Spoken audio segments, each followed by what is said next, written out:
باب ما یکرہ من اتخاذ المساجد علی القبور، قبروں پر مسجدیں بنانے کی ناپسندیدگی. ولما مات الحسن بن الحسن ابن علی رضی اللہ عنہ، جب حسن بن علی کا انتقال ہوا تو ضربت امرأته القبۃ علی قبرہ سنۃ، تو ان کی بیوی ان کی قبر پر 1 سال خیمہ لگا کے بیٹھی رہی. ثم رفعت، پھر خیمہ اٹھا لیا. فسمعوا صائحا یقول، تو انہوں نے سنا کہ ایک پکارنے والا پکار کے کہہ رہا ہے، الا هل وجدوا ما فقدوا، کیا انہوں نے پا لیا جو کھویا تھا؟ فاجابہ آخر، تو دوسرا کہتا ہے، بل یئسوا فانقلبوا، بلکہ نا امید ہو گئے اور واپس پلٹ گئے. مراد کیا ہے کہ اگر کوئی شخص کسی قبر کے پاس مدت بھی گزار دے تو اس کو حاصل اس سے کچھ نہیں ہوگا.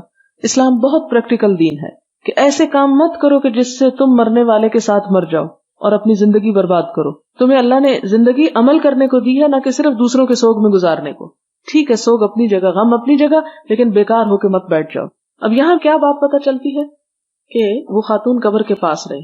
اگر وہ ایسا ہی جرم کر رہی تھی تو انہیں سختی سے بھی روکا جا سکتا تھا، لیکن چونکہ جانے کی اجازت ہے تو ان کو کسی نے شاید اتنا نہ کہا ہو. اب یہاں پر جو 2 بات کرنے والے ہیں باہم، یہ کون ہیں؟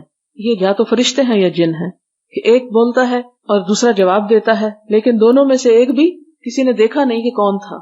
تو اس سے کیا پتہ چلتا کہ بعض اوقات اللہ تعالیٰ ایسی مخلوق کے ذریعے عام لوگوں کو بھی میسج پہنچوا دیتے ہیں.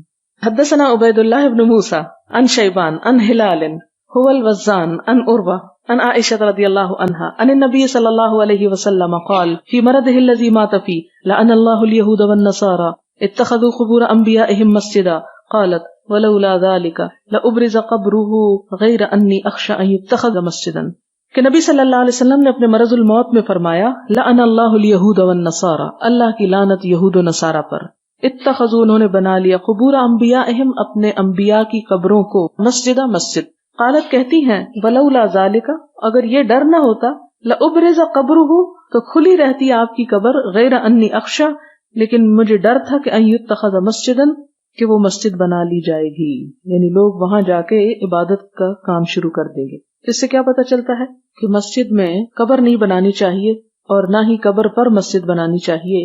عبادت اور قبرستان 2 الگ الگ چیزیں الگ رکھنی چاہیے. یہود و نصارہ نے یہ حد توڑی تھی تو ان کی پکڑ ہوئی، ان پر لعنت بھیجی گئی.